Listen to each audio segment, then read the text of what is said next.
বড় সাইজের চিংড়ি নিয়েছি 4টা, ডিম নিয়েছি 2 পিস, ছোট সাইজের গাজর নিয়েছি 3টা, কাঁচামরিচ 5টা, মটরশুঁটি পরিমাণ মতো, ফুলকপি 1টার অর্ধেক। সবগুলো সবজি একসাথে সেদ্ধ করে মিশিয়ে নিয়েছি।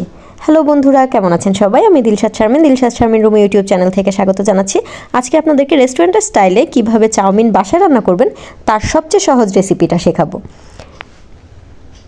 প্রথমে পানি সিদ্ধ করে নিচ্ছি এবং এই ফাঁকে কাঁচামরিচগুলো সুন্দর করে ঘ্যাচাং করে কেটে নেব।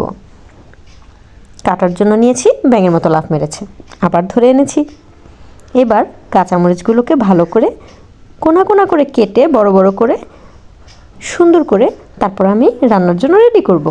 আপনারা আপনাদের পছন্দ মতো কাঁচামরিচ কম অথবা বেশি নিতে পারেন। যারা ঝাল একটু বেশি খান তারা একটু বেশি নেবেন পরিমাণে, আর যারা আমার মতো কম ঝাল খান তারা কিন্তু হাফ প্যাকেট চাউমিনের জন্য 4 থেকে 5টা কাঁচামরিচ নিতে পারেন। ওইদিকে আমার গরম পানি সিদ্ধ হয়ে যাচ্ছে। গরম পানি ফুটে ওঠার আগ পর্যন্ত আমি অপেক্ষা করব। চাউমিনটা যেহেতু একটু মোটা হয় তখন সিদ্ধ হতেও দেরি হয়, তাই গরম পানিটা ভালো করে ফুটে উঠলে আমি চাউমিনটা গরম পানির মধ্যে দিয়ে দিব। কাঁচামরিচ কাটতে আমার চাউমিন কিন্তু হয়ে যাবে সিদ্ধ। কিন্তু তার আগে আমি চিংড়িগুলো যেগুলো নিয়েছি বড় সাইজের, সেগুলোর হেলমেটটা প্রথমে কেটে নিচ্ছি এবং চুলগুলো কেটে নিচ্ছি, সেই সাথে ওর লেজটাও কেটে নিয়েছি। হেলমেটটা খোলার পরে দেখলাম এখানে কতগুলো পা আছে এবং ওর কোটটা খুলে নিচ্ছি। শীতের দিন কমে গেছে, এখন গরমকাল, ওর কোট পরার দরকার নেই, কোটটা আমি কিন্তু খুলে ফেলছি। আপনারা চাইলে কোট সহ রান্না করতে পারেন, কিন্তু আমি কোটটা খুলে ফেলি। হাতে একটু ময়লা লাগায় আমি ফাঁক দিয়ে হাতটা একটু ধুয়ে একটা ছোট বাটি নিয়ে নিয়েছি।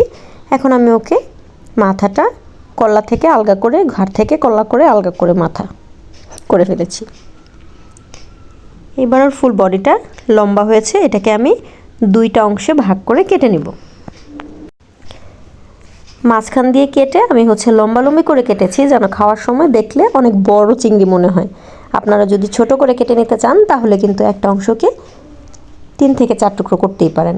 কালো অংশগুলো আমি ভালো করে পরিষ্কার করে নিচ্ছি, কারণ রান্না করা হয়ে গেলে এগুলো কিন্তু দেখা যাবে, তখন খাওয়ার সময় ময়লা মনে হতে পারে, যদি এগুলো ময়লা না, এগুলো ওর মাংসের ভিতরে থাকা দাগ। এবার আমি আরও 3টাকে ঘাড় ধরে নিয়ে এসেছি পানির উপর থেকে, ওরা পানিতে সাঁতার কাটতে নিয়েছিল। এখানে আমি ওর চুলগুলো, দাড়ি গোঁফগুলো কেটে ফেলেছি। এবার ওর হেলমেটটা খুলে ফেললাম, ওর পাগুলো কেটে দিচ্ছি এবং ওর লেজটা পুচুং করে কেটে দিলাম। এবার ওর কোটটা খুলে দিব, ওর পিঠটা বের হয়ে গেল। এভাবে আপনারা ভালো করে সব ময়লাগুলো ফেলে খুলে ক্যামেরাটা ঠিকমতো সেট করে তারপর কিন্তু কাটবেন।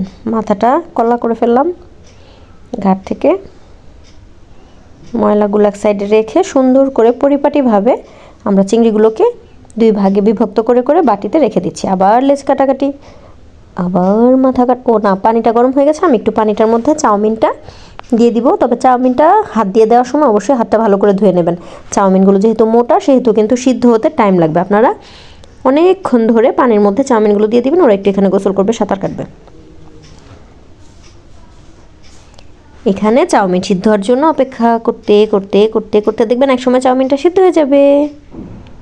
কিন্তু সিদ্ধটা কিভাবে হয়েছে এটা বোঝার জন্য, বা হয়েছে কিনা এটা বোঝার জন্য আপনারা অপেক্ষা করবেন। তারপরে খুন্তির সাহায্যে একটুখানি উঠিয়ে ভাত যেভাবে সিদ্ধ হয়েছে কিনা চেক করেন, সেভাবে একটা সিদ্ধ হয়েছে কিনা চেক করবেন। একটা সিদ্ধ হয়েছে মানে সবগুলো সিদ্ধ হয়েছে। চাউমিনটা যদি সিদ্ধ না হয় তাহলে কিন্তু খাওয়ার সময় শক্ত লাগবে, আবার বেশি নরম হয়ে গেলে কিন্তু ভালো লাগবে না, আঠালো হয়ে যাবে। আমি সবজিগুলো সিদ্ধ করে রেখেছিলাম, প্রথমে ছোট করে কেটে নিয়েছি, ডিমগুলো ভেঙে নিয়েছিলাম, আর কাঁচামরিচ তো কেটেইছি, সেই সাথে মটরশুঁটি, ফুলকপি এবং গাজর, এগুলো আমি ভালো করে সিদ্ধ করে 80% সিদ্ধ করে আলাদা করে রেখে দিয়েছি। রেখে দেওয়ার পরে প্রথমে আমি চুলাতে ফ্রাই প্যানটা বসিয়েছি, যেটার হাতলটা ভাঙা। আপনারা চাইলে ভাঙা হাতল ছাড়া ফ্রাই প্যানও ইউজ করতে পারেন, মানে হাতলওয়ালা। তো এটা গরম হয়ে যাওয়ার পর তেল দিয়েছেন এবং তেলের মধ্যে দিয়েছেন না, মানে আমি দিয়েছি, তেল গরম হওয়ার পরে আমি 2টা ডিম একসাথে দিয়ে দিয়েছি। এখানে কিন্তু আমি কোনো ধরনের লবণ বা কোনো কিছু ইউজ করিনি। আপনারা যদি ডিমের মধ্যে আলাদা লবণ দেন তাহলে কিন্তু চাউমিন রান্না করার পরে লবণের পরিমাণ বেড়ে যাবে। তো এখানে আমি কোনো ধরনের লবণ না দিয়ে শুধু ডিম 2টা দিয়ে এটাকে এখন ঘুরিয়ে ঘুরিয়ে কোমর ধুলিয়ে ভাজা করব। কোনো লবণ ছাড়াই ডিমগুলোকে ভাজবেন। মাঝখানের অংশ অনেকখানি ডিম জমে আছে, এগুলো হচ্ছে ভিতরে কাঁচা থেকে যাবে, তাই আমি এগুলোকে সাইডে ঘাট ধরে টেনে টেনে নিয়ে এসেছি। এক সাইড যখন ভাজা হয়ে যাবে তখন কিন্তু আপনারা এটাকে নিয়ে পরবর্তী পরিকল্পনা করবেন। প্রথমে যদি এটাকে উল্টে ফেলেন তাহলে কিন্তু বেশি ভাজা হয়ে যাবে বা কাঁচা থাকবে। বেশি ভাজা হয়ে গেলে কিন্তু রাবারের মতো লাগে। নুডলস অথবা চাউমিন রান্না করার সময় ডিম বেশি ভাজবেন না, তাহলে রাবার মতো লাগবে। আর কাঁচা কাঁচা রাখলে তখন কিন্তু গন্ধ করবে। তাই এটাকে 50% ভাজা হয় মতো করে নাড়াচাড়া ঝাঁকানাকা করে তারপরে হচ্ছে টুকরা টুকরা করে কেটে নেবেন, যেন সবার বাটিতে পরিমাণ মতো ডিম পরিবেশন করা যায়। নাড়াচাড়া না করলে এক সাইডে বেশি হয়ে যাবে আর এক সাইডে কম হবে, তাই সবসময় নাড়াচাড়া করতে থাকবেন। 50% ভাজা হয়ে গেছে। আমি এখন এটাকে ঢেলে ফ্রাই প্যানটা খালি করে নিয়েছি। আবার ফ্রাই প্যানে একটুখানি পানি দিয়েছি, একটুখানি হিমালয়া পিঙ্ক সল্ট দিয়ে নিয়েছি, যেটাকে আমরা হিমালয়া পিঙ্ক সল্ট বলছি। এটা আসলে আপনারা লবণ ব্যবহার করতে পারেন, আমাদের ঘরে এটা আছে তাই আমরা এটা দিয়েছি। আপনারা নর্মাল লবণ দিবেন পরিমাণ মতো। হাফ চা চামচের মতো মরিচের গুঁড়া দিবেন, হাফ চা চামচের মতো চা চামচের মতো হলুদের গুঁড়া দিবেন। হলুদের গুঁড়াটা দিলে হচ্ছে আপনার চিংড়ি মাছের গন্ধটা থাকবে না এবং দেখতে একটু সুন্দর হবে। হালকাও হলুদ হবে, না দিলেও পারেন, এটা আপনাদের ইচ্ছা। এবার কেটে রাখা চিংড়ি মাছগুলো আমি তেলের মধ্যে দিয়ে দিয়েছি। ভাজা হওয়ার জন্য অপেক্ষা করছি। এক সাইড ভাজা হয়ে গেলে আমরা এটাকে উল্টে পাল্টে অন্য সাইডে ভেজে নেব। পোড়া যেন না লেগে যায়, এই জন্য মাঝে মাঝে একটু লাড়াবাড়া ঝাড়াবাড়া করে দিবেন আর একটু সময় দিবেন। সময় নিয়ে কাজ করলে কাজটা সুন্দর হয়, রান্নাটা মজা হয়। আপনারা যদি বেশি তাড়াহুড়া করেন তাহলে কিন্তু রান্নাটা মজা হবে না, আলাদা আলাদাভাবে সব উপকরণ সিদ্ধ হবে না।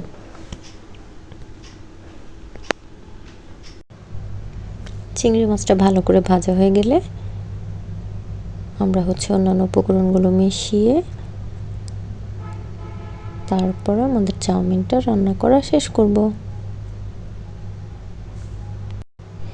ভালো করে ভাজা হয়ে যাওয়ার পর চিংড়ি মাছগুলো একটা ছোট বাটিতে উঠিয়ে নিচ্ছি। মেক শিওর করবেন মাছগুলো সিদ্ধ হয়েছে কিনা।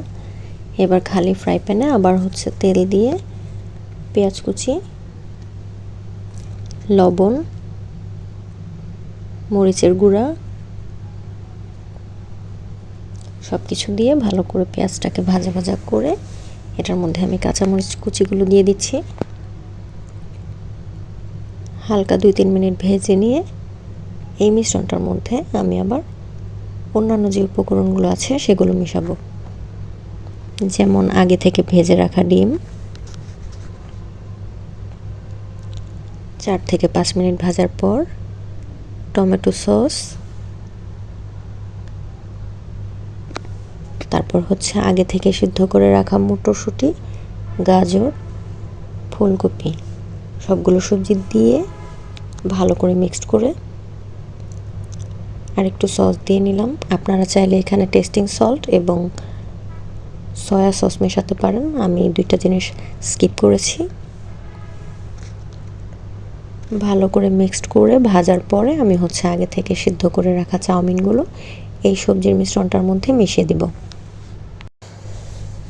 চাউমিনগুলো সিদ্ধ করে আমি পানিটা ঝরিয়ে রেখেছিলাম। আপনারা গরম থাকতে থাকতে একটু ঠান্ডা পানি দিয়ে এটা ধুয়ে নেবেন, তাহলে ঝরঝরা থাকবে, একটার সাথে আরেকটা লেগে যাবে না।